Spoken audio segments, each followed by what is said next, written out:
Action committee has been banned, headed by the Mirwais Umar Farooq. Can we say it is because of he was the first person who raises the voice against the vulgar fashion show happened just few days back, unfortunately during this Ramadan in Gulmarg? नहीं ना, वो आप नहीं कह सकते हो। अब किस बुनियाद पे हुआ वो मैं नहीं जानता हूँ।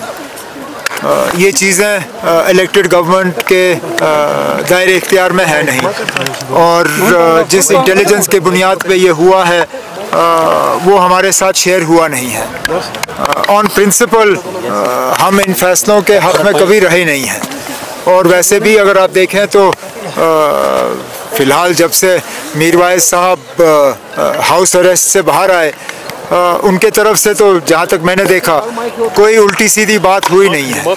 लेकिन मैं फिर ये कहता हूँ कि जिस बुनियाद पे ये हुआ है वो जानकारी हमारे पास है नहीं, लेकिन आगे जाके देख लेंगे क्या करना है। तो ये जो शो हुआ था इसके बारे में सभी क्योंकि है ही, अब छोड़ दीजिए ना, अब हो गया। बीजेपी बोल रही है ये उमर साहब के रिलेटिव्स का होटल है मेरे रिश्तेदार का होटल ना, मैं कब इस चीज़ से इनकार करता हूँ। यहाँ 2 होटल है मेरे रिश्तेदार के, एक नीडोस है, एक हाईलैंड पार्क है।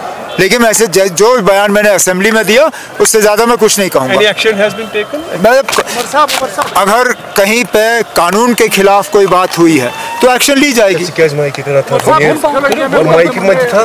और कुछ मंत्री साहब ने गवर्नमेंट ऑफ इंडिया के अपनी तकरीर में कहा गुलमर्ग के लिए एक विंटर स्पोर्ट्स का सेंटर ऑफ एक्सीलेंस का जो फैसला किया जा रहा है वो एक बहुत अच्छी बात है। हम यही चाहते थे कि अगर 1-2 सेंटर ऑफ एक्सीलेंस स्पोर्ट्स के लिए जम्मू कश्मीर में कायम हो तो उससे हमारे एथलीट्स को फ़ायदा होगा।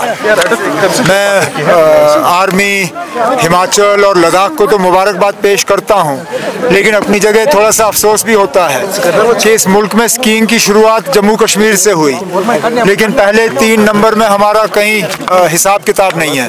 कहीं ना कहीं हमारे तरफ से कोई खामी है।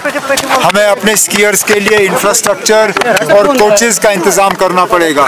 मैं उम्मीद करूंगा कि सतीश के साथ मिलके इस साल हम अपने स्कीयर्स के लिए फैसिलिटीज़ और कोचिंग वगैरह बेहतर करें, ताकि अगले साल जब छठा खेलो इंडिया विंटर गेम्स हों तो पहले 3 में जम्मू कश्मीर मिले।